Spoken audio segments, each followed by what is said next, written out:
Bom, gente, hoje a gente vai começar o nosso quarto painel dessa semana do tema de Desnudando Estereótipos, uma iniciativa da IMAG e também da Comissão de Equidade de Gênero do TRF3.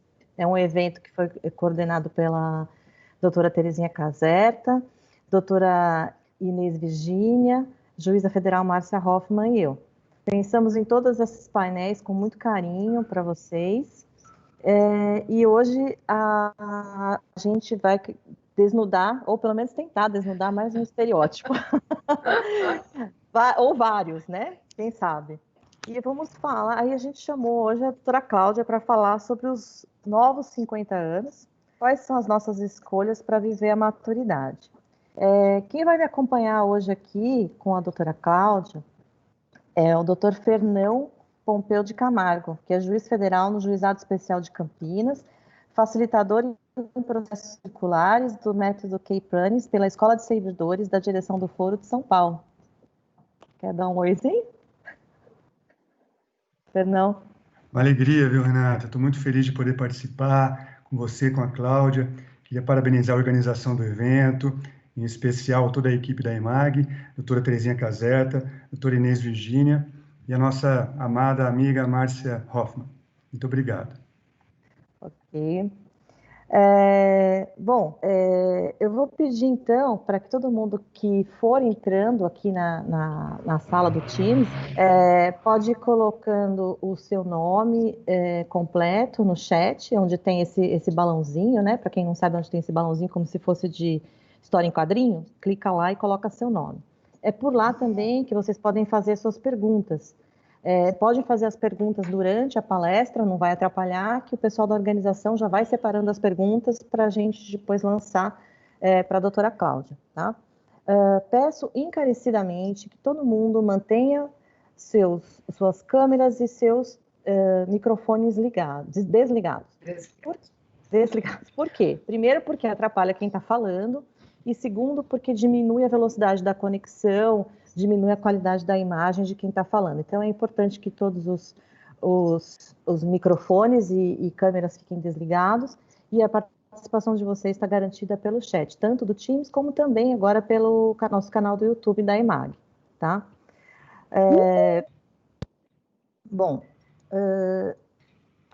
Então, hoje a doutora Cláudia foi chamada aqui para falar um pouco sobre os novos 50.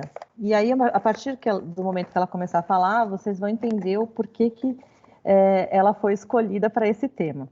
A doutora Cláudia, ela já está na magistratura desde 1998,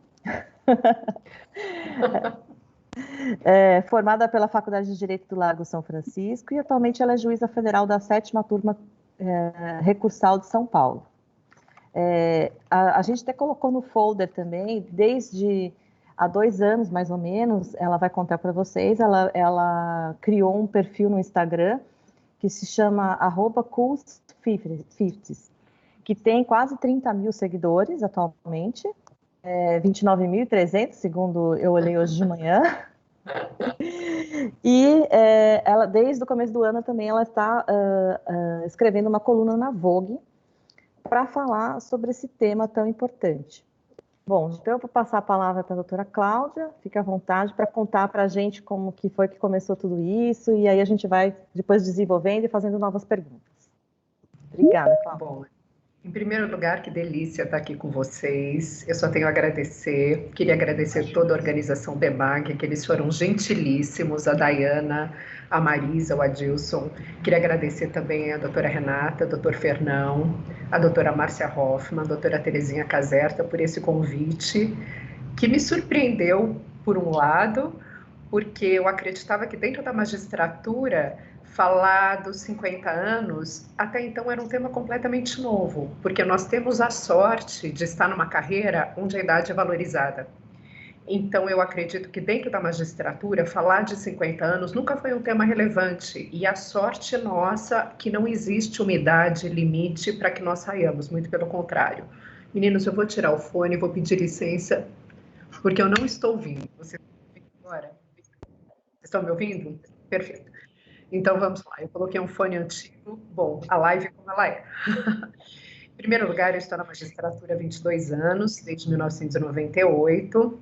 Nós nos conhecemos há bastante tempo e passei praticamente por todas as áreas da magistratura federal. Passei pela área civil, passei pela área criminal, praticamente 8 anos em Guarulhos, e passei pelo GF, e desde 2014 eu estou na turma recursal. E eu brinco que estar na turma recursal, para mim, foi uma espécie de descanso, porque depois de passar pela área criminal de Guarulhos, você assumir uma cadeira na turma recursal é uma outra ressignificação, é completamente diferente. E eu estou na turma recursal desde 2014, diminuí, obviamente, o ritmo de trabalho como era em Guarulhos, é um ritmo forte, mas desde que organizado ele vai muito bem, e fui indo até chegar há 2 anos atrás, 2018, quando fiz 50 anos. Eu me peguei aos 50 anos imaginando o que eu faria na minha carreira até então. Porque, como vocês sabem, o Fernão não sabe, quem está me ouvindo não sabe, eu acabei não optando pela carreira acadêmica. Eu acho que ficar em Guarulhos me deu um pouco de exaustão. Era o momento para eu ir para uma carreira acadêmica, acabei não optando pela carreira acadêmica. E quando eu fiz os 50 anos, para mim foi muito impactante. Chegar nos 50, estar na turma recursal. Eu tenho uma filha que se casou, ela é médica nos Estados Unidos, e foi embora fazer residência nos Estados Unidos. Isso, para mim, foi um marco, ou seja, aos 50 anos, com uma carreira estabilizada na turma recursal, a filha deixando o ninho, eu aos 50 eu pensei, bom, e agora? Nós temos pelo menos mais 30 anos de atividade, 40 anos, que a média agora, a média para o nosso nível socioeconômico, é uma média bastante alta. O que eu vou fazer agora? Eu quero me tornar uma juíza melhor, como é que eu vou começar? Então, os 50 anos foram muito impactantes. Eu resolvi, meio que brincando, criar um Instagram como um passatempo para falar um pouco sobre filmes, livros e um pouco sobre a curiosidade dos 50. Eu achei que era um tema muito interessante falar sobre a curiosidade, porque para a mulher, eu não sei para o homem, mas para a mulher aos 50 anos é uma idade muito marcante.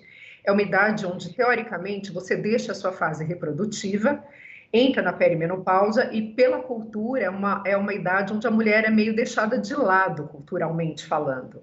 No Brasil, principalmente, que é um país que preza a juventude, a mulher aos 50 anos, ela fica numa espécie de limbo, né? Ficada de lado. E os 50, para mim, eu pensei, bom, eu estou 50, estou na magistratura praticamente 20, eu vou seguir a minha curiosidade. Por onde anda a minha curiosidade agora? Fora da área jurídica. Tanta coisa acontecendo, esse mundo digital acontecendo muito rápido, eu comecei a me sentir um pouco para trás de todo esse movimento mundial de novos temas, novas tecnologias, e comecei a perseguir a curiosidade. Eu falei, bom, sendo curiosa, eu vou tentar sair da minha zona de conforto. Tentar sair da minha zona de conforto, da minha bolha, e comecei a tentar entender esses novos temas. E através desse Instagram, eu comecei a descobrir novas palestras, novas pessoas, e comecei por ele, na verdade, colocando um pouco da minha experiência. Foi uma coisa muito, muito inocente. Eu fui criando, na verdade, uma espécie de diário, onde eu colocava o que eu estava fazendo, os novos cursos que eu estava descobrindo, novas atividades, novas experiências. E foi muito interessante, porque a partir disso, eu comecei a conhecer um mundo completamente diferente do mundo em que eu estava habituada. Porque, bem ou mal, eu acabei ficando numa bolha, a turma recursal, uma bolha, como eu não fui para a carreira acadêmica, uma bolha, eu fiquei num nicho de segurança. E a partir do momento que eu me joguei escrever sobre novas experiências, eu comecei a ter uma ideia do que, de fato, estava acontecendo fora da minha zona de conforto. E aí eu pensei, isso é um tema muito interessante para poder ser conversado. E comecei a conversar a respeito disso, sobre a curiosidade, sobre o que é ter 50 anos hoje. O que é muito interessante, Rei, o que eu venho lendo bastante, a nossa geração, essa geração dos 50 anos hoje, é a chamada geração X, ou a chamada geração sanduíche, como eles muito colocam. Por que a geração sanduíche? Porque nós fomos criadas, a nossa geração de 50 anos hoje, primeiro ela foi forjada nos anos 80. Então, é uma geração de mulheres muito criativas, muito fortes. Nós fomos adolescentes na época da ditadura, nós pegamos todas as bandas brasileiras, uma fase criativa, cultural muito efervescente. Isso, então, trouxe para a gente uma bagagem muito grande. E, obviamente, como todos sabem, nós não tivemos os privilégios tecnológicos que têm os millennials. Nós tivemos que aprender, quando entramos na magistratura, a digitar, datilografar, entendeu? Que era um software, um computador. E essa geração foi a primeira geração criada para que acreditava que ia ter uma família e uma carreira profissional. A geração das nossas mães tinha uma carreira profissional se quisesse. A nossa geração foi a primeira geração que nos foi dada essa oportunidade. Vocês podem escolher, vocês podem estudar e vocês podem ter uma família. Não necessariamente nessa ordem, mas a nossa geração foi criada para casar, de alguma forma, e para ter uma universidade. E aos 50 anos hoje, a gente se depara com o quê? Por isso que é chamada geração sanduíche, com uma pressão psicológica, emocional e financeira muito grande, porque muitas vezes nós temos pais dependentes financeiramente, filhos pequenos ainda, aos 50 anos, muita gente não conseguiu chegar financeiramente onde queria. Nós temos uma carreira estável, mas a gente sabe que a maioria não é bem, o que está por fora não é bem assim, principalmente para mulheres de 50 anos, que, como diz no mundo corporate, ela entra numa idade de abate. Isso eu fiquei chocada quando me contaram que a mulher aos 45 anos, ouvindo isso de uma CEO do Bank Boston, ela entra na idade de abate, ou seja, aos 45 anos ela está fora do mundo corporativo. Então, essa nossa geração de 50 anos, ela é muito pressionada justamente por esses dois motivos, essa geração sanduíche. Pais que se tornam dependentes financeiramente e muitas vezes em termos de saúde, filhos pequenos, filhos adolescentes. A gente tem uma pressão financeira, uma pressão psicológica, emocional, de pensar também, eu cheguei onde eu queria ter chegado? Será que eu cheguei financeiramente onde eu queria ter chegado? Será que eu cheguei emocionalmente? Será que eu cheguei como ser humano onde eu queria ter chegado? Porque aos 30, aos 40, você ainda tem uma perspectiva de 40 anos pela frente. Aos 50 você não tem muito mais. Você chega nos 50, você imagina quantos anos eu tenho de vida ativa. Vida ativa, eu digo, vida saudável, funcional. Quanto tempo eu tenho de vida ativa para chegar aonde de fato eu queria? Isso, quando eu fiz os 50, me gerou uma espécie de depressão muito grande. Porque eu cheguei nos 50 e eu falei, bom, e agora? Eu tenho uma carreira estável, uma carreira interessante, e depois? E quando eu me aposentar? Teoricamente, eu me aposento com 50, era 52, com a reforma, 54, com a reforma foi para 57. E depois? Eu vou querer ficar na carreira? Não vou querer ficar na carreira? Eu não queria ter o fim da carreira como um estigma. Eu achava, e acredito que a mulher de 50 anos hoje, ela está na plenitude dela, ela está no potencial dela, máximo, em todos os sentidos, porque ela já sabe exatamente o que ela quer e o que ela não quer. Ela já passou por várias experiências pessoais, experiências profissionais, ela não tem mais tempo para perder com coisas que não significam mais nada. Então, aos 50 anos, eu acredito de fato que o que não importa mais a gente consegue deixar de lado. A gente aprende a falar não com muito mais facilidade e a gente consegue ter uma perspectiva a curto, médio prazo do que a gente quer fazer. E o que a gente quer fazer? Essa é uma pergunta que eu me coloquei. O que nós vamos fazer? Se somos casadas, aliás, é muito interessante saber também, eu vi vários estudos, a mulher de 50 anos, se ela está num casamento insatisfatório, ela é a primeira a ter separação. O homem geralmente espera, a mulher não, porque ela pensa, eu estou nos 50 anos agora, e depois? Eu vou continuar casada num casamento que não é interessante? Não vou. Se eu tenho mais 40 anos de vida ativa, eu quero ainda me jogar em novas experiências. Então, a mulher aos 50 anos, ela é muito mais corajosa, ela se arrisca muito mais, ela tem menos frustrações do que a mulher de 40, porque a mulher de 40, ela acredita em várias alternativas possíveis. Aos 50, você trabalha com o que foi possível até agora.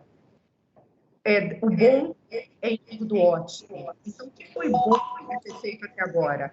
Onde eu cheguei até agora? Eu fiz o que era melhor. Eu acredito que aos 50 a gente tem essa tranquilidade. A gente fez o que era melhor, o que era mais fácil. Aos 40, ainda você busca aquela perfeição, que aos 50 você sabe que essa perfeição não existe. Isso é altamente tranquilizador. E eu digo isso em relação não só intelectualmente, profissionalmente, mas em relação ao nosso aspecto físico também.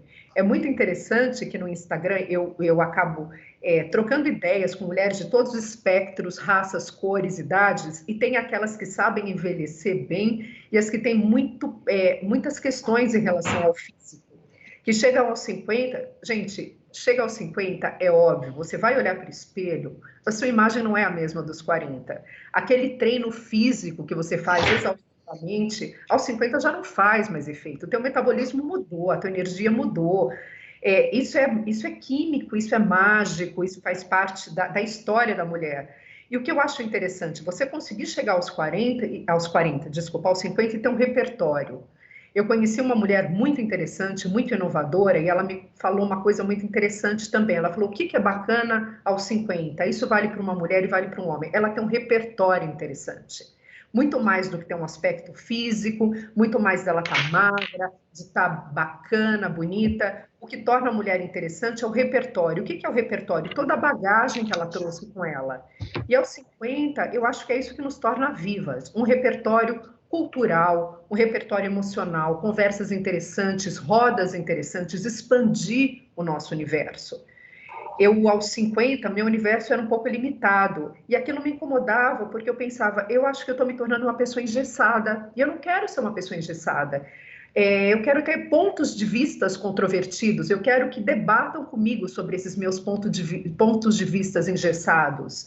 Mesmo tendo filhos adolescentes, uma filha adulta, um filho adolescente que debate comigo, e a gente sabe que quem tem filhos adolescentes é novidade o dia inteiro, eu queria entender o que era um cisgênero, eu queria entender o que é heteronormativo, o que é um binário, quer dizer, são temas muito novos.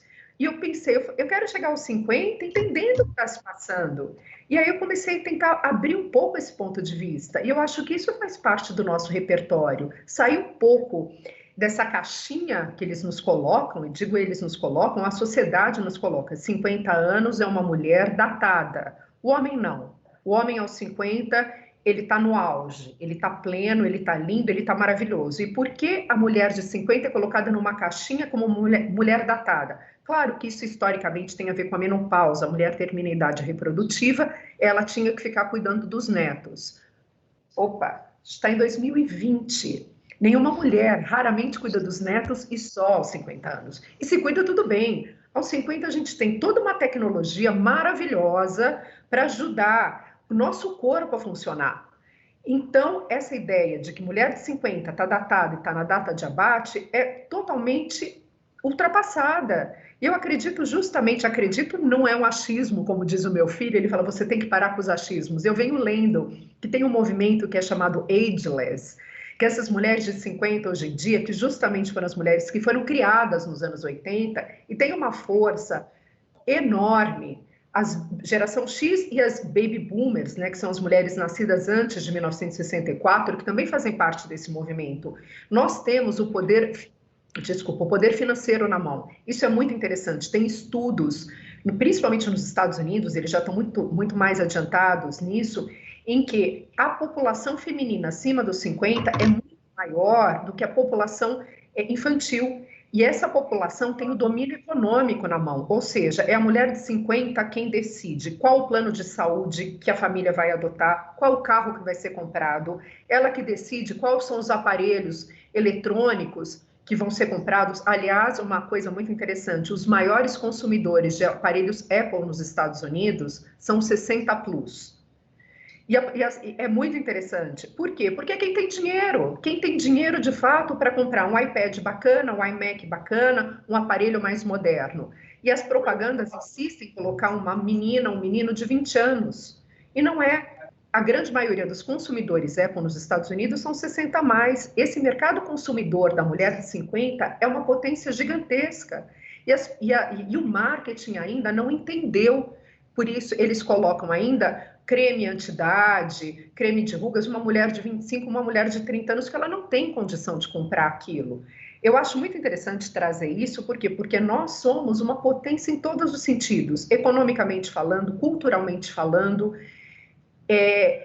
e a gente, às vezes, não tem ideia disso. Ou seja, você chega aos 50 achando que você está datada, olha para o espelho e fala, bom, tenho 50 e agora? Isso não é verdade. Isso não é verdade. Tem um mundo louco para encontrar nessa mulher de 50 anos a consumidora ideal, porque ela já sabe exatamente o que ela quer e ela sabe aonde investir o dinheiro dela. Eu acho uma pena, na verdade, no Brasil, a gente ainda ter essa cultura da juventude, em que agora mulheres mais expoentes, Cláudia Raia, abraça essa bandeira dos 50 anos, o que é muito interessante também, ainda que ela, obviamente, não nos represente, né? Porque com o poder econômico que a Cláudia Raia tem, é fantástico ficar linda, maravilhosa. Mas é muito interessante ver que uma mulher como ela também enfrenta problemas. também enfrenta uma discriminação etária, que eles chamam de ageísmo, né, ou etarismo. E é muito interessante ver esse movimento agora, porque isso também traz um certo alento, não é só a gente que envelhece. A Cláudia Raia está envelhecendo, aliás, estrelas maravilhosas, magníficas estão envelhecendo, também passam pelas mesmas questões. E aí fica a questão que eu sempre me coloco, o que eu vou optar agora? Eu vou optar para olhar no espelho e ver aqui, como a Renata sempre brinca, a gente brinca a bochecha do bulldog, né, o rosto caindo, ou eu vou optar por ir atrás de mais conhecimento? Eu pensei, eu vou optar por ir atrás de mais conhecimento, eu quero me tornar uma idosa relevante. Eu não quero ser aquela mulher de 70, que aliás eu também não acho idosa, eu acho que a ideia de idoso hoje em dia, ela tinha que ser redefinida, né? O que é um idoso hoje em dia? Tem homens de 80 anos explodindo ainda. Ela tem essa ideia de ficar em casa, eu acho que isso, na verdade, é o que envelhece. Isso que gera a depressão. A falta da curiosidade, eu acho que nos torna mais velhos, e não a idade. Eu acho que quando a gente deixa de ser curioso, nós nos tornamos obsoletos, e não a idade nos torna obsoletos. Eu acho que tem um repertório, eu insisto porque eu acho essa palavra muito bacana, ir atrás de conhecimento, e eu acho também, de novo o achismo, né? Eu leio bastante, nós estamos numa época fantástica para adquirir conhecimento, e conhecimento gratuito. Não existe mais espaço para falar eu não sei. Eu não sei. Existem cursos gratuitos fenomenais, principalmente agora na pandemia. Até Harvard disponibilizou cursos incríveis, a Udemy disponibilizou cursos incríveis. Basta entrar no computador e um pouquinho de boa vontade, o mundo se descortina para a gente. Hoje a gente pode fazer até um curso de aprender a fazer podcast, até um masterclass de jardinagem na telinha do computador. Isso é um privilégio da nossa geração, um privilégio do tempo atual. Aliás, se tem uma coisa bastante datada que eu aprendi também a falar na minha época. Quando você fala na minha época, data e revela, não a sua idade, que eu acho que a idade, na verdade, não é um problema. Na minha época, você fica fora da época atual. A nossa época é agora. E a gente tem que aproveitar tudo o que a tecnologia está oferecendo. Ficar em casa, sem ter o que fazer, esperar, como dizia Raul Seixas, a morte chegar, não é mais uma opção. Não é uma opção. Acredito, de fato, que os 50 é o começo de um novo momento. Aliás, eu tenho um guru da idade, ele chama Chip Conley, é um americano fantástico. Para quem tiver interesse, dá o Google, depois eu até coloco. O Chip Conley, ele se formou em Stanford com 26 anos. Ele foi um dos primeiros criadores dos hotéis boutique e explodiu nos Estados Unidos com os hotéis boutiques. Aos 52, ele foi convidado para ser o CEO do Airbnb. Era uma turma de jovens, super millennials, 26, 30 anos, que chamaram o Chip Conley aos 52 para ser justamente o CEO do Airbnb. E ele pergunta, ele tem TED Talk, o TED Talk dele é maravilhoso, os podcasts dele são maravilhosos, são uma injeção na veia de ânimo quando a gente acha que aos 50 nós estamos datados. Ele entrou numa sala de millennials no Airbnb, imagina, que devia ser, e ele aos 52, ele fala, o que eu posso agregar? Eles falaram experiência.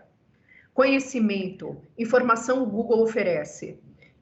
Experiência e conhecimento, só uma pessoa de 50 plus pode trazer. E ele explodiu no Airbnb. Ele foi o CEO do Airbnb e ele criou agora uma comunidade que chama Modern Elder Academy. É uma academia de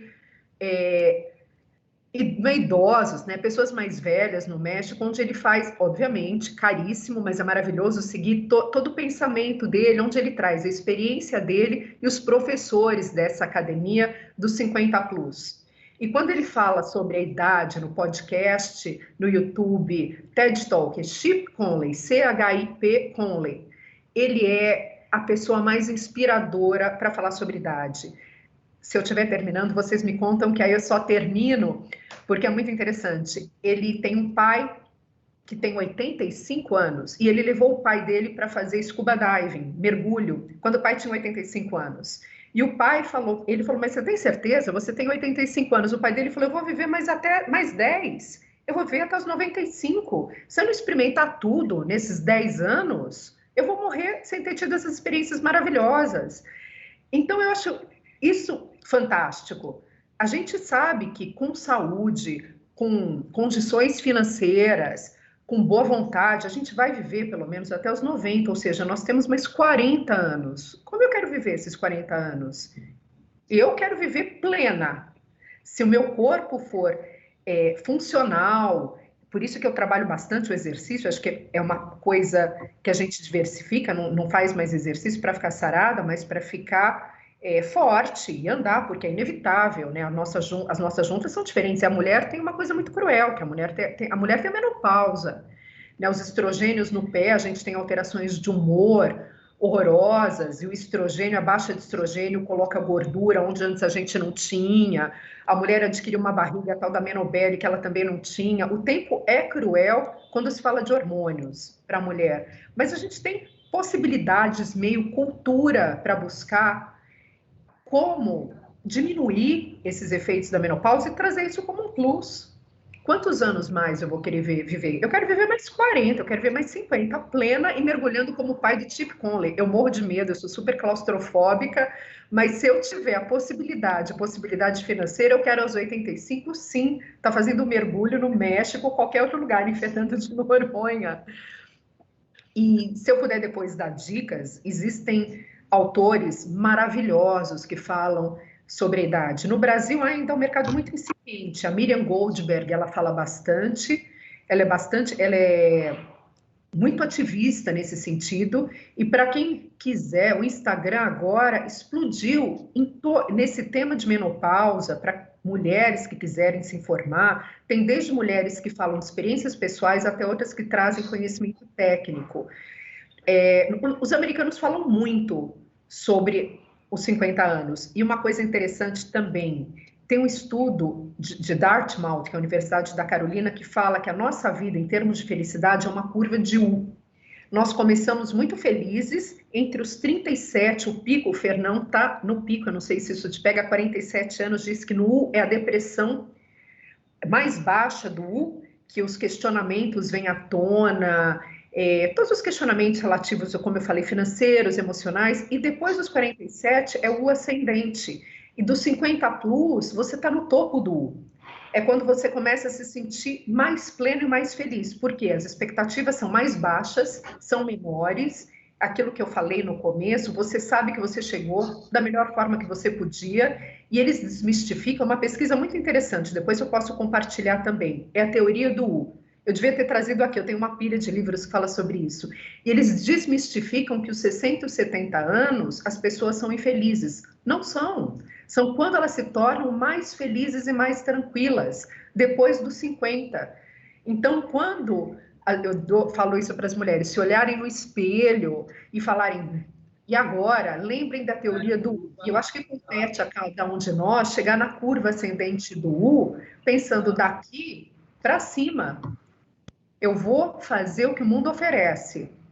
A gente vai atrás, se for muito caro, a gente vai aqui, através da telinha mesmo. Tem cursos espetaculares a esse respeito, tem pessoas maravilhosas falando sobre isso. E tenho mais tempo? Eu acho que eu já passei meu tempo. Tem, mas se você quiser, a gente faz um bate-bola, como se Vamos fazer um bate-bola? Vamos fazer um bate-bola. Eu só queria fazer umas dicas. Eu queria fazer só uns comentários em cima daquilo que você falou, que eu fui até anotando aqui. Quando você falou da história das 50 mais gostarem de Apple, eu só pensei, gente, deve ser pelo tamanho da letra, né? Que ninguém fala que o tamanho. Eu acho a letra do Apple bem maior. E aí você também comentou a questão da geração sanduíche. A gente é daquela geração daquele filme que acho que os mais novos aqui não vão lembrar. É um filme que chama Uma Secretária de Futuro, com a Melanie Griffith, lá antigo, que é aquela pressão dupla. Então, assim, você tem que casar, mas você também tem que ser a melhor profissional que você puder. E eu acho que esse é o grande diferencial da nossa geração, e essa é uma grande pressão que a gente já não procurou não passar para os nossos filhos, né? Então, a gente quer que eles tenham uma profissão para se realizar, mas a gente já não passa toda essa pressão de casamento e todas essas pressões que são um tormento. Então, aquela história de que, na nossa época, se você chegasse perto dos 30 e você não tivesse casado ainda, você já estava passada. Se você estivesse chegando perto dos 40 e não tivesse tido filho, o teu sininho do relógio biológico já estava apitando. Então, isso aí é muito enervante, né? É cruel. E é muito cruel. E eu os noto millennials, eles não têm essa pressão. Depois da nossa geração são os millennials. Eles não têm essa pressão. Os millennials vieram com outro chip completamente diferente. com Pressão com outros problemas questões. também. Claro, claro. Aí, assim, eu noto, assim, dentro da justiça, nós passamos novas, né? Eu passei com 26 anos para a magistratura, estou desde 96, a Cláudia desde 98, o Fernão desde 2002, e a gente vai vivendo as nossas vidas dentro dessa carreira. Então, assim, ao contrário das outras pessoas no mundo, que além das turbulências normais da vida, ainda também tem questões financeiras e profissionais, que sai de um emprego, entra em outro emprego, muda de carreira, a gente vive uma constância, uma coisa meio, às vezes até uma água meio parada na carreira, por outro lado, as coisas vão acontecendo com uma velocidade maior ou com os desafios maiores. E eu noto que, às vezes, tanto para nós, magistrados, servidores que estão muito tempo na carreira, a gente tem uma tendência, às vezes, a se agarrar a essa carreira sólida, como se fosse uma espécie de uma tábua de salvação, ou assim, tipo, esse aqui é o lado tranquilo, eu não preciso me preocupar, eu não preciso inovar, eu não preciso fazer nada, porque essa aqui é a parte segura e tranquila da minha vida.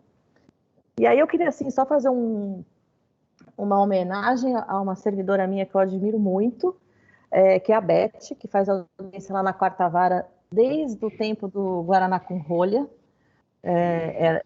Coitada, eu falar isso, ela vai ficar chateada, mas ela acho que desde que começou a quarta vara criminal, fazendo audiência, escrevendo naquela máquina de datilografia, via ditado, na época que se ditava a audiência, passou pela estinotipia, passou pela gravação de audiências, e agora a Beth está se reinventando, fazendo audiência remota em casa.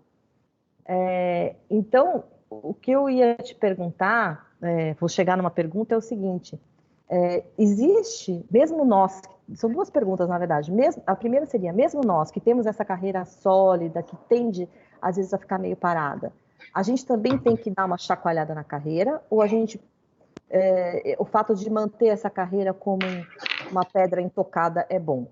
Essa seria uma pergunta. E a segunda é se essa renovação que você passou nesses 2 anos do seu perfil no Instagram, o que mudou em você como juíza? Você se tornou uma juíza diferente?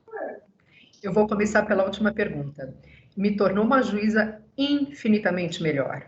Infinitamente melhor. Eu percebo isso porque, em primeiro lugar, eu me tornei muito mais empática.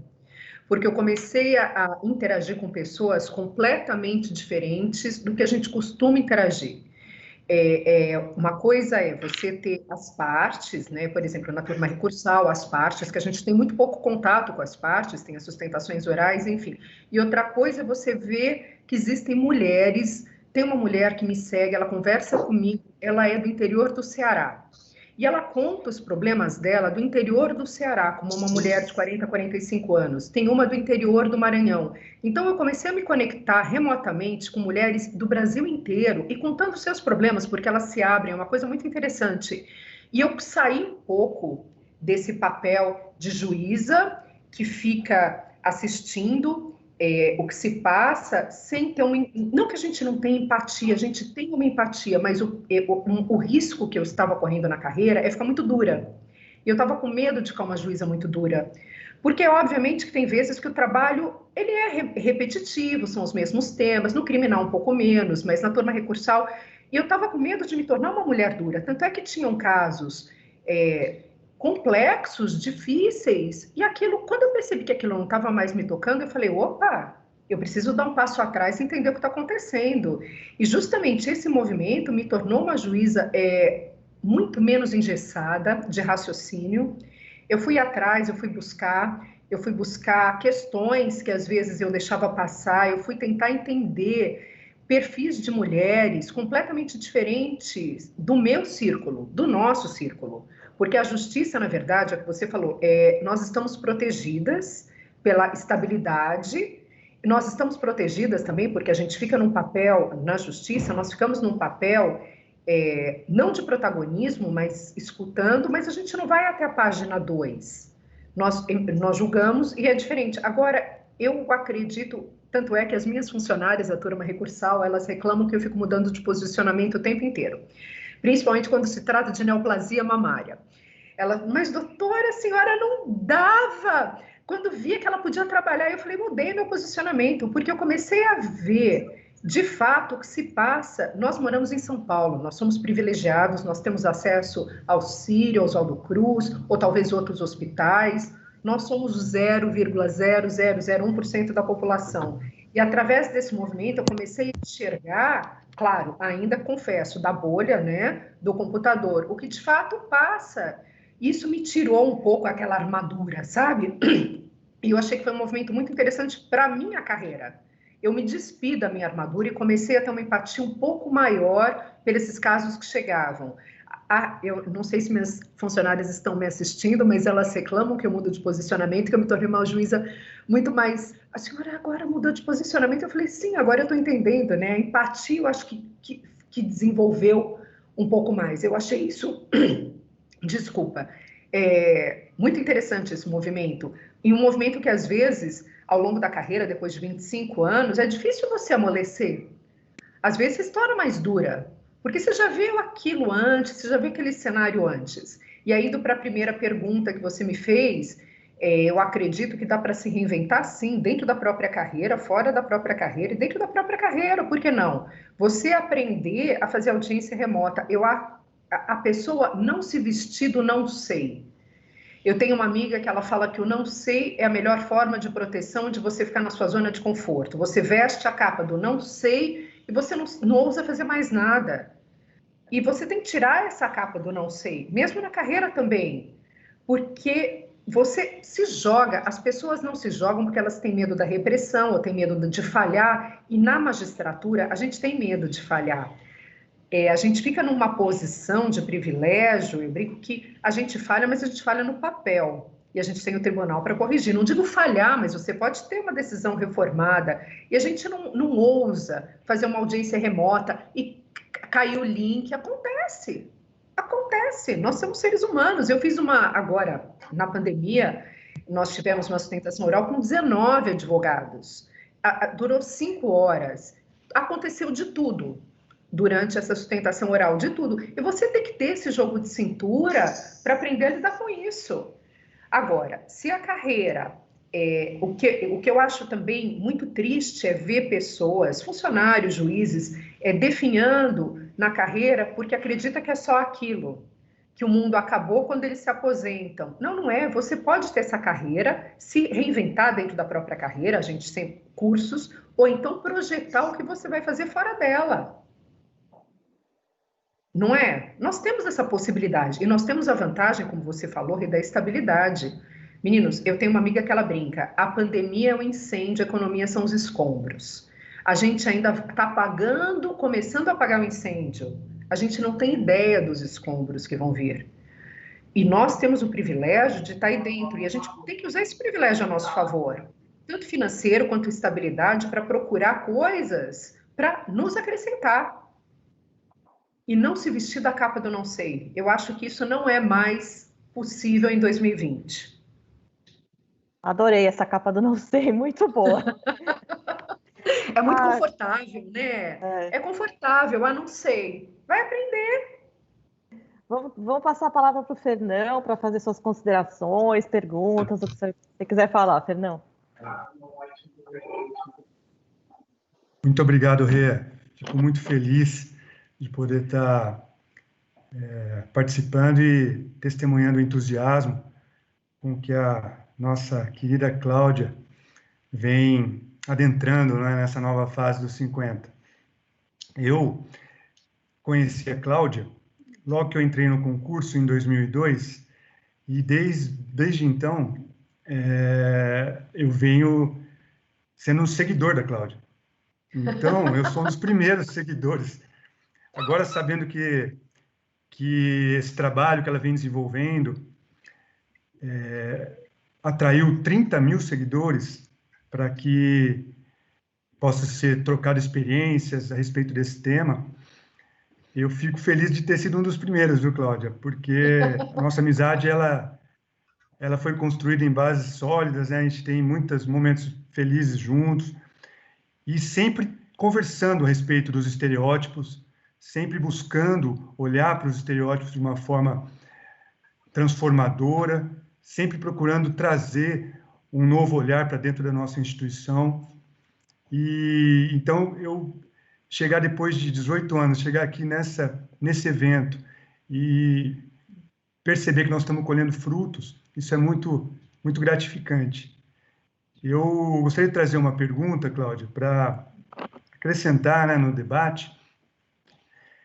Dentro dessa sua trajetória, que a gente se conheceu, você estava na geração dos 30, aí passou para a geração dos 40, e agora, chegando nos 50, essa sua consciência de hoje é fruto de um amadurecimento, né? O tempo traz uma sabedoria. E eu queria lhe perguntar se dentro dessa trajetória, para chegar na consciência que você se encontra hoje, de vida, se está havendo um diálogo interno, né? Na busca das razões da nossa existência, da essência da vida. Como que você trabalha essa questão, né, desse contexto, dentro do que você trouxe também, de que a vida ela é finita, né? Tem um momento em que nós vamos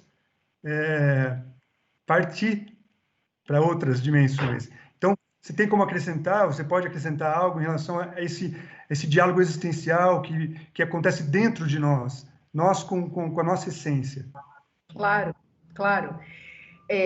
Eu vou por décadas. Nos 30, eu ainda estava no modo sobrevivência.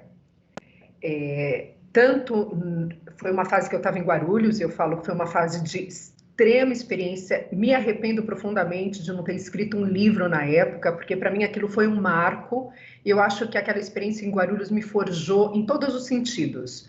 Emocional, foi um contato com a realidade muito forte, mas foi um momento muito desgastante. Então, aos 30 eu não tinha esse questionamento, porque eu achava que eu ia viver eternamente. Esse questionamento, eu estava literalmente no modo sobrevivência. Nos 40, eu comecei a quietar um pouco mais, sair de Guarulhos, e ainda acreditava que ia chegar... Nos 40, você não pensa muito na finitude, né? É muito interessante, porque você ainda pensa, eu vou fazer, eu ainda tenho tempo, eu vou fazer, vou chegar lá. Os 40, para mim, foram definidos por esse momento. Eu não questionava tanto. Quando eu fiz 50, foi um ano, na verdade, foi um ano de questionamentos internos. Eu pensei, quem é essa mulher que eu me tornei? Como eu cheguei até aqui? Em todos os sentidos, e não só profissional. Eu me senti muito frustrada profissionalmente por não ter feito um mestrado, um doutorado. A Renata sabe, a Rai Claire, que deve estar assistindo, sabe, eu me senti muito frustrada e não fiz por N motivos. E aos 50 eu me deparei com isso, eu pensei, eu não fui além, eu estou aqui e o que eu vou fazer com isso agora? Eu tenho pelo menos mais 7 anos na carreira. O que eu vou fazer com ela? Como eu vou me tornar uma juíza melhor aqui dentro? Como eu vou me tornar uma mulher mais interessante fora também? E esses questionamentos começaram. Só que, Fernando, não é tão simples como eu estou aqui falando, as coisas não foram tão simples assim. Né? Isso vem de muita terapia, de muita conversa, muito choro, muito bate-porta. Né? Quem ouve parece que dá um estalo e você resolve ser plena e bem resolvida. As coisas não funcionam desse jeito. Aos 50, eu entrei numa espécie de, literalmente, depressão mesmo. Eu não tinha vontade de fazer nada. Eu fui procurar um psiquiatra. Eu achei que eu estava deprimida. Eu não tinha vontade de levantar da cama de manhã. Não tinha vontade de nada. Eu acho que eram todas as coisas que estavam acontecendo, mas eu pensei, eu falei, tem alguma coisa aqui dentro que eu ainda tenho que explorar. Aqui dentro da carreira também, porque é muito fácil você ligar o modo play e ir embora, né? Vai lá, faz as suas audiências, fecha e vai embora. Eu pensei, não, se eu cheguei até aqui, eu preciso explorar essa pessoa que chegou até aqui. E essa pessoa que chegou até aqui, ela quer ir além depois? O que ela vai fazer quando ela se aposentar? E se ela se aposentar cedo? Gente, 57 anos é uma moça, 60 anos é uma moça. É muito nova, é muito nova. Pelo amor de Deus, a Jennifer Lopez, com 50 anos, estava descendo naquele mastro lá no Super Bowl no começo do ano, todo mundo aplaudindo, não é? 50, 60 anos são umas meninas. E aí, esse questionamento começou a partir disso. Não foi fácil, foi um mergulho interno. Foi um mergulho interno para tentar entender o que eu gostava, fora a carreira, quem eu era, né? Quem era a Cláudia, do que eu gostava, o que eu pretendia. É um longo questionamento, mas aos 50 eu já tinha um pouco mais de tempo, um pouco de mais espaço emocional, sabe? Que nos 30, nos 40 eu não tinha. Respondi? Claro que sim, minha querida, respondeu, e a gente percebe em cada um de nós, na nossa caminhada, essa transformação. Você mencionou que para os homens é diferente, mas tem as peculiaridades né, de cada gênero, mas a gente também passa por transformações e crises ao chegar próximo dos 50, né, questões existenciais mesmo. Então, eu te agradeço, Cláudia, pela coragem que você vem demonstrando de estar partilhando com tantas pessoas, né, os seus saberes, a sua experiência e ajudando, auxiliando a vida de tantos. Eu vejo que dessa forma a gente pode estar construindo novos paradigmas aí para as relações sociais e vencendo estereótipos que muitas vezes nos aprisionam, né, em situações que já não são compatíveis com os tempos atuais. Então, agradeço e passo a palavra novamente para a nossa anfitriã, Renata. Obrigada. Eu só queria fazer uma colocação que eu esqueci, e eu não sei se isso é bom ou ruim, quando tem sustentação oral na turma, e o advogado se refere à parte que ela é uma idosa de 50 anos, quando ele fala assim, a parte é uma idosa de 50 anos, eu tenho que ficar quieta, claro. A nossa condição, é o que eu sempre brinco, cultural, financeira de 50 anos, nos permite fazer muitas coisas do que uma mulher de 50 anos, como parte, muitas vezes ela não tem, óbvio. A gente tem que ter esse olhar, né? Isso é muito claro. Mas a palavra idosa de 50 anos não entra mais na 7ª turma. Eu já falei, doutor, se o senhor repetir, eu nego provimento ao recurso. Idosa de 50 anos aqui não entra. O que se não faz na argumentação, né? Essa é muito boa. Quase tão boa como aquela aquela máxima do ela já foi bonita, ela era bonita. Isso é horroroso. Isso é horroroso. Ai, mas ela era tão linda. A beleza tem idade, não é? Ela era tão linda. Eu vou só fazer mais uma pergunta minha e depois eu vou abrir aqui para as perguntas, que já tem várias aqui, tem vários comentários também, várias perguntas. Quando a gente pensa num estereótipo de uma juíza, né, que seria aquela imagem pré-concebida e superficial que se faz de uma juíza, a gente pensa, eu pelo menos penso na Ruth Ginsburg, Bader Ginsburg, lá dos Estados Unidos, com coque, com aquele colar de pérolas, assim, toda, né? E você, obviamente, não entra nesse perfil, nesse estereótipo de juíza. Então, eu queria te perguntar, assim, para a gente começar já a agitar aqui as perguntas, como é que você se sente sendo uma juíza fora dos estereótipos de juíza? Bom, em primeiro lugar, a Ruth Bader, ela é tudo menos estereotipada, né? A vida dela, ela é a mulher mais transgressora que já pisou naquela Suprema Corte americana. A história dela, para quem não conhece, é espetacular, foi espetacular. Tem aquele filme A Suprema, que eu acho que tem até no Now, e ela juíza, foi a primeira... né, que chama? A juíza, é a juíza. É o máximo. Acho que é o documentário. Ela foi a primeira a lutar pela igualdade de gêneros, inclusive como advogada, lutando por uma pensão de um homem e não de uma mulher. Um homem que queria receber uma pensão porque ele ia cuidar da mãe. Então, ela é fantástica e os democratas estão em pânico. Agora, não que ela ia sair do hospital, que ela falecesse, o Trump indicasse um conservador, porque ela é o fiel da balança na Suprema Corte americana com as posições dela, que é muito interessante, porque ela tem essas posições ultralibertárias e ela usa aquelas golas brancas. Ela é uma mulher de 87 anos também, né? Põe as luvinhas, ela é maravilhosa. Agora, é muito interessante, porque eu nunca falo eu não me exponho, né? No perfil, eu nunca coloquei que eu era juíza, mesmo porque para não levantar questões, enfim, polemizar, porque acaba sendo polêmico, né? Você falar juíza, o que você está falando dos 50, enfim, porque as pessoas têm esse estereótipo de fato que a juíza é a mulher de coque com a toga. Mas eu acredito que em 2020 esse estereótipo ainda existe, Rê? Ainda existe no Talvez, inconsciente um coletivo? pouquinho. Acho que Agora, existe um pouquinho. eu me pergunto, na magistratura federal, na estadual, ainda tem? Depende da magistratura, eu acho que depende ainda mas acho que ainda existe um pouco. Eu Eu acho que nunca. depende do lugar. A gente também, é o que você falou, a gente está aqui em São Paulo e tal, mas acho que é, ainda, às vezes ainda tem um pouco. Agora, é uma questão, porque o que te torna uma mulher profissional séria?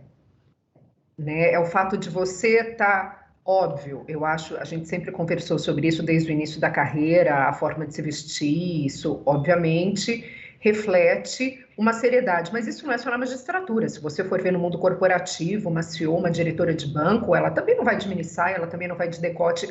Isso foge do machismo, né? Eu acho, se estiverem me assistindo, podem me apedrejar depois. Eu acho que não é. Eu acho que, na verdade, existem regras de conduta em todos os setores, isso é normal. Existe o dress code, existem os códigos de vestimenta, não é só na magistratura. Você não consegue imaginar uma diretora de banco, diferente de uma agência de publicidade. Então, se a pessoa associar a sua forma de vestir como um estereótipo, eu acho que quem está estereotipado ou na caixinha é ela, Uhum. não é? Se É, ela associa o estereótipo, então ela não é juíza. Por quê? Porque ela não está de terninho. Quem tem que dar um restart, trocar de software, é a pessoa que está pensando isso. verdade. Eu vou ler alguns comentários aqui. A Ana Maria Santos da Silva falou o seguinte, que ela temia muito a menopausa, que ela achava que não se sentiria mais mulher, que seria o fim. E hoje ela vê a menopausa como algo extremamente libertador. E ela falou que a aposentadoria também aconteceu isso, que ela se aventurou em outras áreas. E aí ela pergunta: você não acha que justamente porque a mulher de 50 é mais consciente, sabe o que quer, faz com que o mercado de marketing se afaste? Quero dizer, é mais trabalhoso atingir essa mulher exigente. O que você Ah, acha? isso é um tema que, olha, dá para fazer um outro Google Meet a esse respeito. É um tema que eu adoro, leio e tive a sorte de conversar com várias pessoas que trabalham em consultoria de marketing a esse respeito. É, foi interessante, eu acabei conhecendo pessoas desse mercado e elas me falaram o seguinte: o problema do marketing, hoje em dia, a mídia é feita por jovens de 25, 26 anos. Porque é um mercado que ainda paga mal, não paga bem, então ele acaba pegando pessoas recém-formadas. Uma pessoa de 26 anos, ela não entende o que uma mulher de 50 quer. E ela não entende ainda que a mulher de 50 ela quer ser representada. E o mais interessante, a indústria, a grande indústria de cosmético, ela acredita que refletir uma mulher de 50 anos não vende. Colocar uma mulher de 50 anos apresentando um creme, alguma coisa nesse sentido, não vende. Ou seja, você junta numa ponta uma pessoa de 26 anos que acredita que estampar uma mulher de 50 não vende, você não vai atingir nunca. E não é só porque a mulher entende o que ela quer, porque tem uma indústria toda focada na beleza da juventude. E isso tem um movimento incrível ainda tentando trabalhar. É só ver a L'Oréal, claro, a Jane Fonda é a Jane Fonda com quantos anos? A L'Oréal colocou a Jane Fonda como garota propaganda. A Coty tem indústrias americanas que colocam, mas elas colocam atrizes. Agora, só para explicar como essa indústria de marketing, de publicidade não entende, de fato, eu tenho uma grande amiga que ela tem um Instagram de menopausa. Só sobre menopausa, muito técnico, ela é muito grande na Argentina e agora ela está no Brasil. E ela tem 50 anos, ela acabou de fazer 50 anos. Ela foi procurada por uma indústria, Procter Gamble, para perguntar se ela não queria fazer propaganda de um absorvente para incontinência urinária. Ela quase pegou, ela falou assim, vocês não estão entendendo. Então, eles associam ainda a mulher de 50, a indústria, e era um menino, era um jornalista de 26. de 26, bom, eles se tornaram amigos. Eles acreditam que a mulher de 50, ela vai fazer uma propaganda de um absorvente de incontinência urinária. Então, não é só respondendo a pergunta dela, porque ela sabe o que ela quer e eles se afastam. Eles ainda buscam a juventude para estampar as campanhas. É bem por aí mesmo. Por falar na Jane Fonda, a Ana Carolina de Veiga Jardim Pérez deu uma dica aqui, que é uma série que nós duas já vimos e também eu amo, que é a Grace and Frankie, no Netflix. E para quem não viu, é maravilhosa. E vou partir para uma pergunta da Márcia, da nossa querida Márcia Hoffman, que falou o seguinte: Sócrates dizia, já idoso, só sei que nada sei. A mulher, depois dos 50, pode assumir, sem medo de ser feliz, só sei que nada sei, sem medo de ser filósofa? Claro, claro. Aos 50 eu descobri que eu não sabia nada. Nada. Eu me deparei, principalmente agora na pandemia, que a gente teve tempo para ficar em casa e nós fomos, assim, afundados por cursos, né? Eu não sei vocês, mas era curso de tudo quanto era lugar, curso gratuito. Eu comecei a me deparar com um mundo que eu falei, gente, existe isso? Nossa, nem sabia. Aí eu descobri que eu não sei nada. Eu não sei nada. E a gente aprendeu, a gente não está aqui no Microsoft Teams, a gente não descobriu o que é entrar no Zoom, o que é entrar no Google Meets, o que é aos 50, 47, 30, enfim.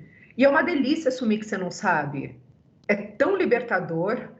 Não se vestir da capa do não saber, é diferente.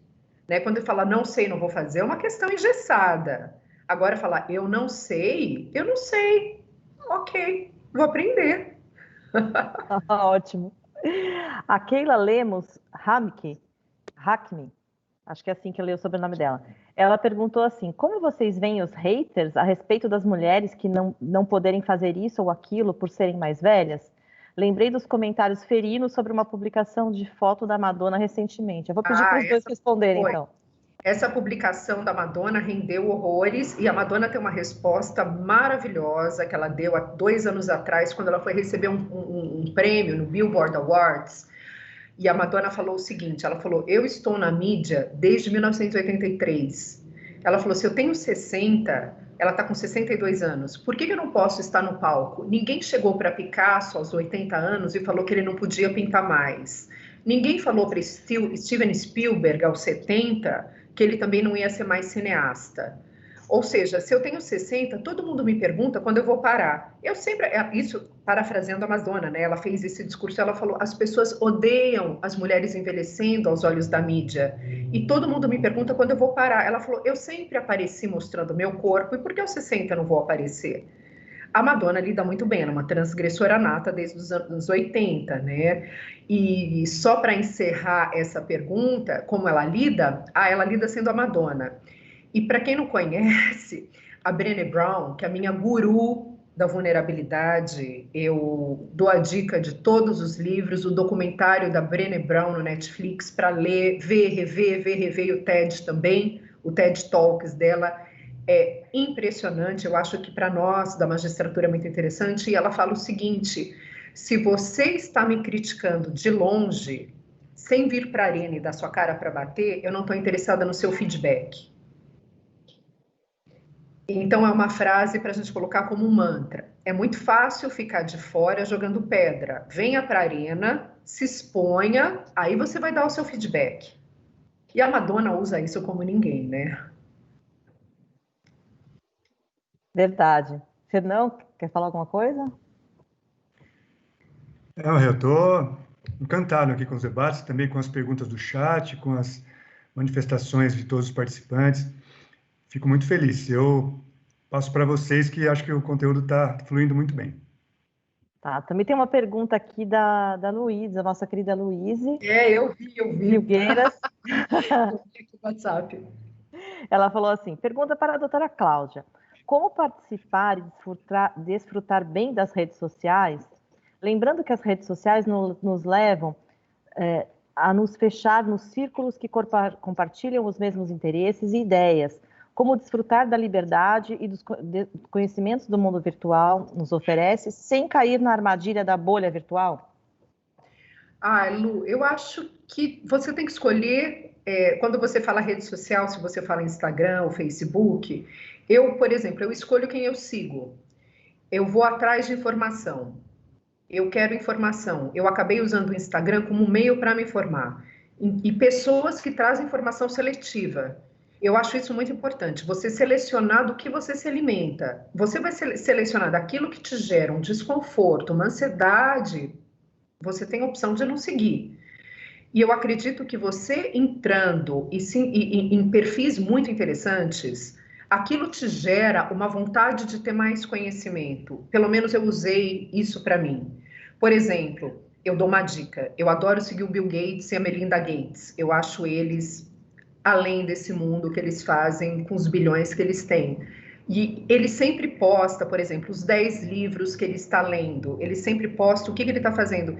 Então, eu acho que isso serve como um instrumento para você despertar a tua curiosidade e falar, olha que bacana. Olha que bacana. Ou ver alguém que você admira. Existem perfis fantásticos e ver quem essas pessoas seguem. Você vendo quem elas seguem, você fala, olha que interessante. Se essa pessoa que é bacana, ela está seguindo, aquilo vai me alimentar. Michelle Obama, Oprah, pessoas que te trazem conteúdo de relevância. Eu acho que você pode entrar nisso sem seguir necessariamente uma pessoa. Eu acho que mudou muito, né? As redes sociais, pessoas que estão fora da realidade ou ficam postando o dia a dia delas, que foge completamente da tua realidade, não tem mais espaço. Eu acredito que você pode usar o Instagram ou o Facebook como uma grande curadoria de informações. Segue jornais interessantes, eu sigo perfis, eu vou de A a Z, eu brinco, eu vou da feira ao baile, eu sigo desde um que chama Tropicália Viva, para entender a MPB dos anos 70, Caetano, Gil, que é maravilhoso, até Lady Gaga.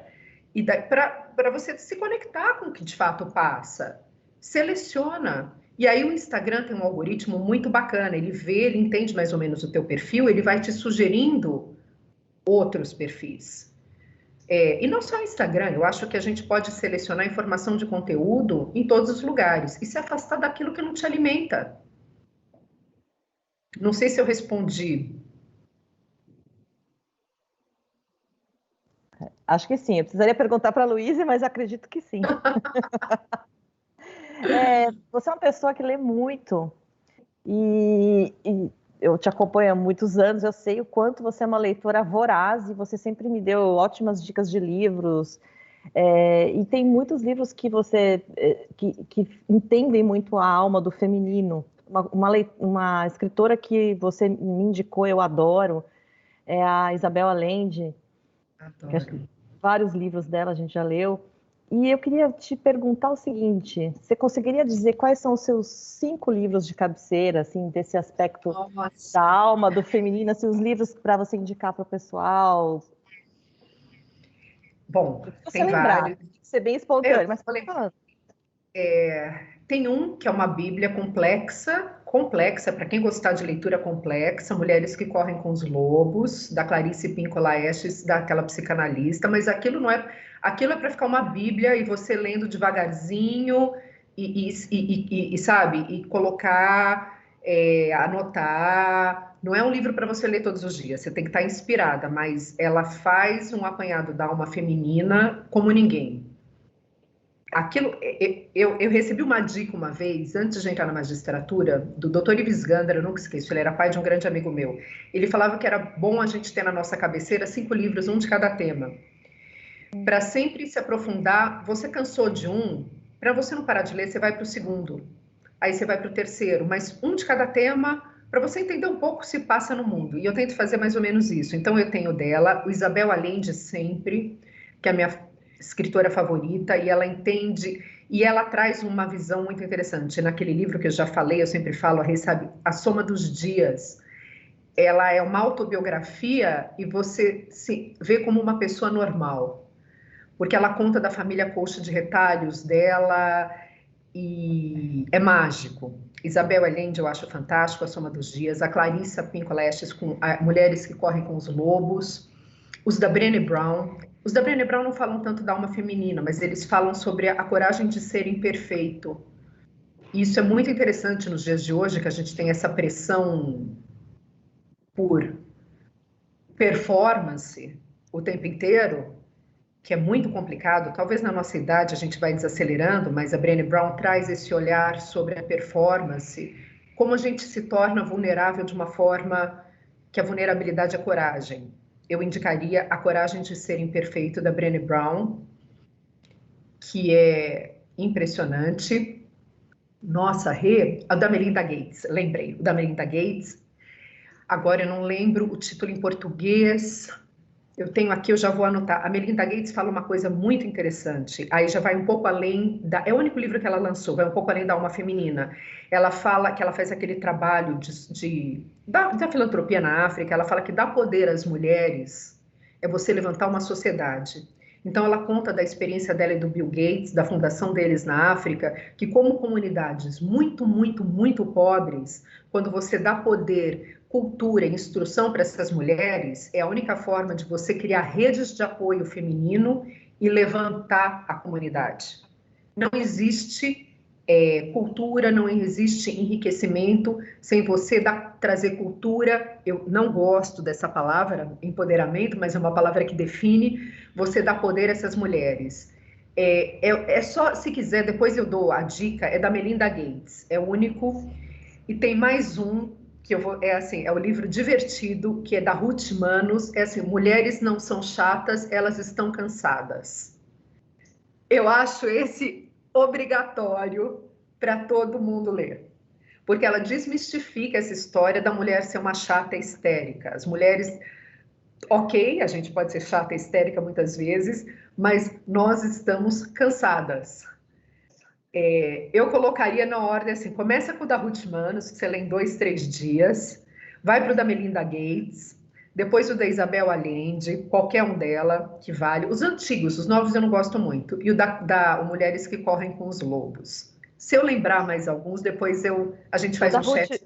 O da Ruth Manos a gente dá para o marido também, é isso? Ah, eu não sei se você vai entender, mas para uma discussão é bom você ter na ponta da língua. Ah, bom saber.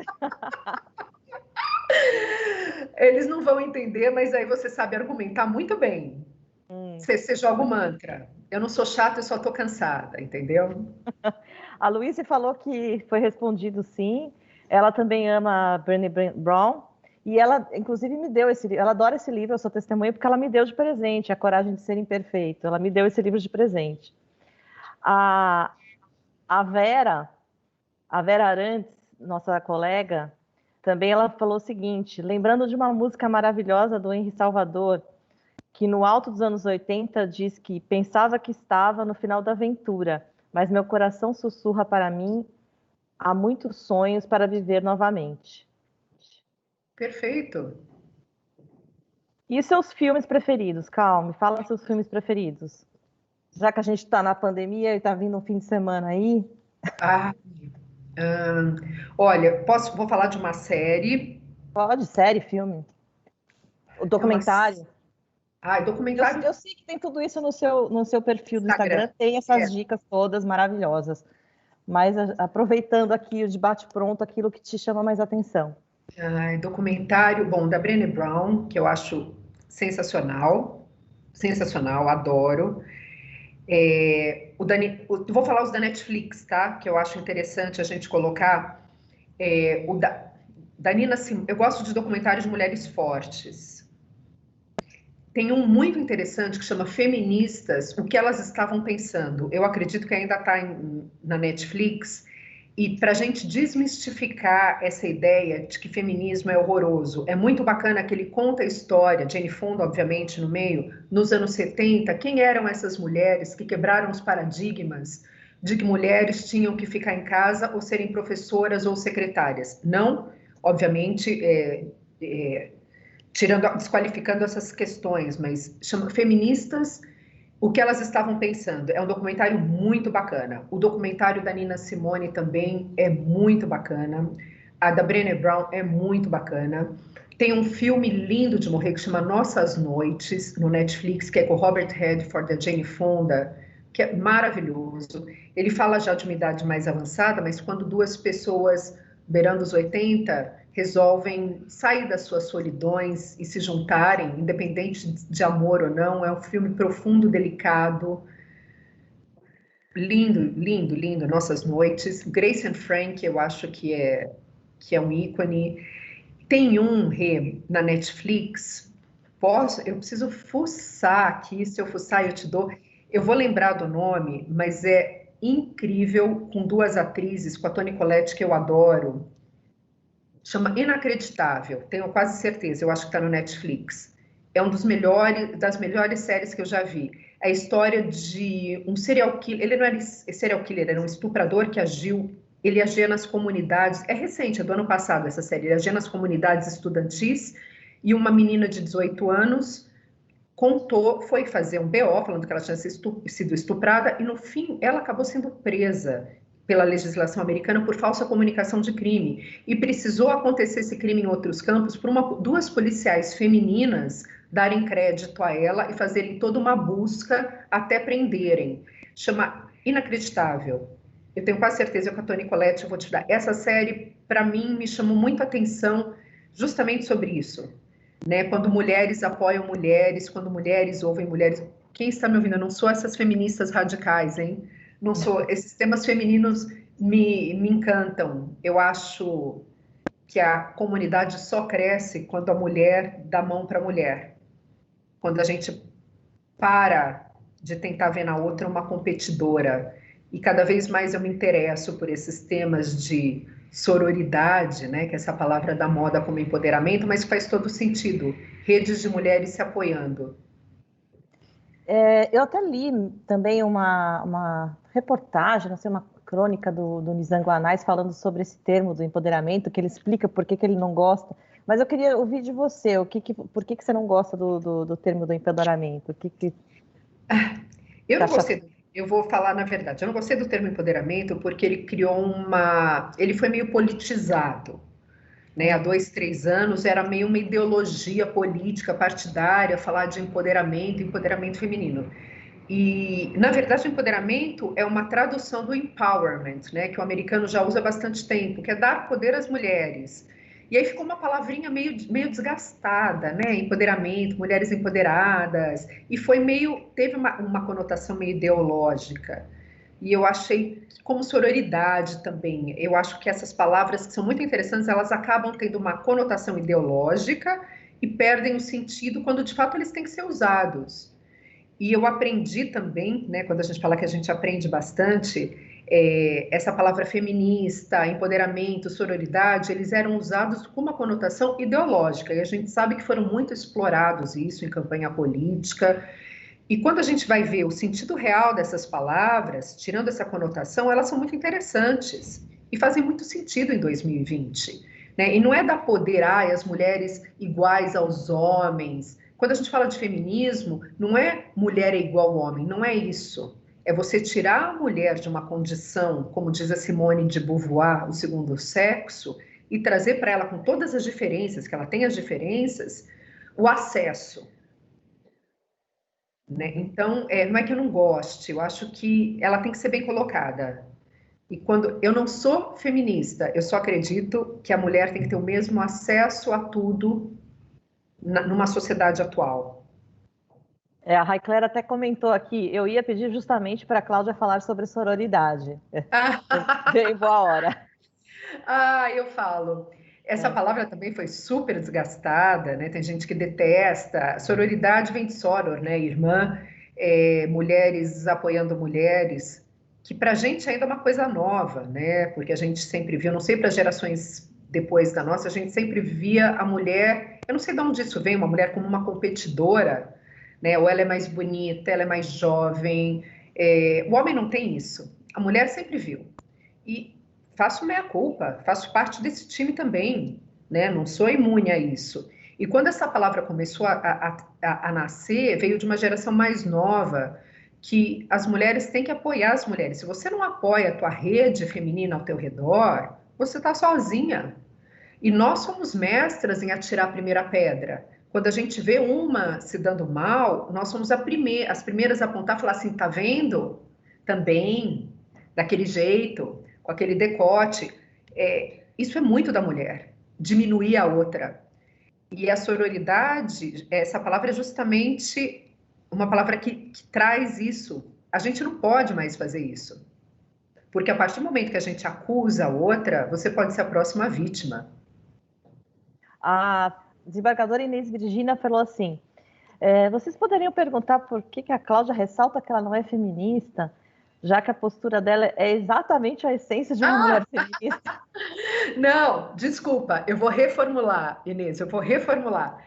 Eu sou feminista, sim. Eu não gosto da palavra, da caracterização que adotou o feminismo. Sabe aquele feminismo hardcore, aquele feminismo que colocam, ela é feminista, a pejorativo. Eu sou feminista, sim. Eu coloquei mal a frase. Eu sou super feminista. A gente tem que entender o feminismo pejorativo, guerrilheiro, posso ser apedrejada também, como um feminismo de origem. Né? Eu não sei se eu consegui explicar. Naquela hora eu coloquei, não sou feminista, assim, eu não sou aquela feminista, como diz o meu filho, hardcore. Eu entendi. Bom, a gente está caminhando aqui, estamos com 12:16, a gente às vezes tem um chorinho. Oi, Fernão, Estou quer vendo que fazer a uma Luísa colocou observação? aqui no chat. A Luísa colocou interessante, falou que o feminismo, empoderamento e sororidade. A Cláudia desnudando essa estereotipização e mostrando o seu sentido verdadeiro. Obrigada. Então, mais ou menos isso, né, Cláudia? Foi uma boa síntese da Luísa. Eu acho que a gente tem que ir atrás, né, Rê, da essência das palavras. Porque eu me vestia, eu confesso, quem me conhece sabe, eu também me vestia do estereótipo para caracterizar isso. Detesto isso, detesto isso. Então, por que você detesta? Vai se informar. Vamos se informar, vamos entender a raiz disso. Eu estou lembrando agora de um dos seus posts lá no sua página lá no Instagram, que eu acho que foi um dos que, me corrija se eu estiver errado, mas acho que foi um dos que mais bombaram, que você falou, começou a perguntar para todo mundo, eu acho até que eu respondi, eu fiz também, o que você falaria para você mesma aos 26 anos? E eu acho que quando você falou da questão da sororidade, acho que é isso, a gente aprendeu a questão da sororidade, a gente não era assim. Não. O que você falaria para você aos 26 anos? Menina, você é uma boba. Você é uma menina preconceituosa que acha que sabe tudo, uma mentalidade inflexível, engessada, pretensiosa. Eu estou sendo dura comigo, mas com 26 anos eu era tudo isso. Eu era uma velhinha. Eu falaria assim: você não tem ideia que o melhor está por vir. Só precisa ver se ela ia acreditar, né? Eu acho que não. Ela ia acreditar que uma mulher de 50 era uma vovó. Ai. Cláudia, o que você pretende fazer depois que você se aposentar? A gente falou muito da questão da aposentadoria. Eu acompanhei várias servidoras incríveis com quem eu tive o prazer de trabalhar, que se aposentaram. E eu sei que na hora que a pessoa resolve aposentar, mesmo a desembargadora Tânia também, que é uma mulher maravilhosa, incrível, que se aposentou recentemente, eu sei que na hora que a pessoa resolve assinar a aposentadoria, ela bate aquela coisa. Eu parei para pensar nisso quando apareceu a possibilidade de migrar de regime em 2018, que daí foi quando pela primeira vez eu fui parar para pensar o que eu ia fazer da vida, e eu comecei a pensar que os 50 estavam chegando. E aí eu queria saber, o que você vai fazer quando você se aposentar? Você tem planos? Eu penso isso. Primeira coisa, eu queria viajar. Antes de pensar, eu queria viajar um ano. Minha filha mora em Nashville, não tem pretensão de voltar. Eu queria ter a oportunidade de ficar, quer dizer, eu vou ser expulsa da casa dela, naturalmente, mas eu queria viajar e conhecer lugares. Todo mundo tem essa ideia, né? Inimagináveis. Queria ir para o Butão, em primeiro lugar. Eu queria ir para o Butão, queria fazer umas trilhas no Tibete, queria fazer, tipo, roteiros completamente fora do comum, um ano. E depois, o que eu pretendo, eu queria escrever, Rê. Eu quero escrever. Eu quero escrever. Sobre o quê? Que formato? Não tenho a menor ideia. Mas eu queria escrever. Acho que você faz muito bem, você escreve muito bem. Você falou Vamos. de viagem, eu lembrei da Diana, quando a Diana foi para, nossa colega Diana, quando ela foi para a Grécia, ela virou e falou assim, Renata, vai logo para a Grécia, porque tem tanta escada para descer que aquilo lá dói o joelho, não é uma viagem para fazer no fim da vida. Aí eu fiquei pensando, eu não fui para a Grécia ainda. Santiago, eu quero fazer o caminho de Santiago também. Ah, não, mas a gente vai treinar para isso. 60 anos vamos estar bombando para fazer o caminho de Santiago, fazer as trilhas do Butão. Você vai ver. Que bom. Não, não pensa nisso que a perna vai doer. Começa a treinar muito para não doer, gente. Não pode ter essa mentalidade. Ai, bom, gente, vou caminhando para o final. Fernão, você gostaria de falar alguma coisa já caminhando para o final? Fernão, você vai fazer trilha também? Vamos fazer trilha para o Butão? Vamos sim. Já estamos treinando para isso, né, Cláudia? Faz tempo já, inclusive, Uma que nós vez. estamos nos preparando para esses momentos. Queria te agradecer, viu, Cláudia, pela sua partilha aqui conosco, pela sua coragem de ser você mesmo, de se apresentar nesse momento da vida para tantas pessoas e procurando auxiliar e dividir as suas experiências. Eu tenho a convicção que está contribuindo muito com essas pessoas que estão acessando, né, suas redes sociais. E para nós aqui da nossa instituição, é sempre uma alegria revê-la e caminhar ao seu lado. Eu sou suspeito que eu sou o seu fã, né? Eu queria agradecer a Renata, que também é uma referência para todos nós, agradecer novamente a coordenação do evento, em especial a doutora Terezinha, a doutora Inês Virgínia e a Márcia Hoffmann. E uma ótima tarde para todos. Vamos continuar com essa postura de desnudar os estereótipos, que nós vamos construir um novo mundo. Obrigado. Com certeza. Cláudia, queria que você falasse as suas palavras finais. Agradeço imensamente a tua participação, fiquei muito feliz. Eu fiquei super, super honrada de ter sido convidada, super honrada. Confesso que nem dormi essa noite. Fiquei tensa, pensando, porque quem me conhece sabe que eu sou discreta, eu não apareço, eu não gosto de falar, eu estou na turma recursal quietinha, reclusa, e vir aqui na arena, né, na arena de fato, eu fiquei bastante tensa, mas eu pensei, não, são meus amigos queridos, eu estou conversando com os meus amigos queridos sobre experiências de vida, né, e como isso enriquece o nosso trabalho, porque afinal nós somos uma somatória e essas experiências de vida nos tornam profissionais melhores, profissionais mais seguros, enfim. Então, só tenho a agradecer. Bom, Fernão nem se fala, querido. Ainda vou correr como você. Uma vez eu fui correr com o Fernão disparou, eu fiquei comendo poeira atrás, eu achava que eu era uma atleta. Então, eu tenho que treinar muito ainda para fazer essas trilhas que eu falo. Rê, teu trabalho é maravilhoso de humanização da EMAG, acho fantástico. Muito obrigada, muito obrigado. O que precisar falar dos 50 de novos paradigmas, você sabe que pode contar comigo. Agradeço também a doutora Terezinha, a doutora Inês, a Dayana, que foi fantástica, incansável também, aqui para eu não falhar a hora que eu entrasse. E é isso, queridos. Muito obrigada. Cláudia, nós agradecemos imensamente. Superou as nossas expectativas aqui da IMAG quando a gente planejou o curso e acho que todo mundo teve muitos elogios aqui no chat, acho que foi muito interessante a sua visão, acho importante que você compartilhe realmente a sua experiência, você não fique escondidinha, você não é mulher para ficar escondidinha, tem que continuar compartilhando e colaborando aqui com a gente na IMAG. Pode me chamar, eu vou com o maior prazer. Eu gostaria, então, de convidar a todos para amanhã. A gente tem o nosso último ciclo de palestras, no mesmo horário, agora nessa horinha antes do almoço, para esquentar nosso almoço, amanhã às 11 horas.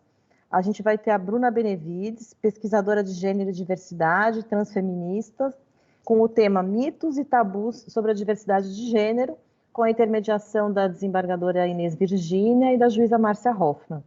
Espero vocês todos amanhã. E então desejo um ótimo almoço e uma boa tarde a todos. Obrigada, queridos.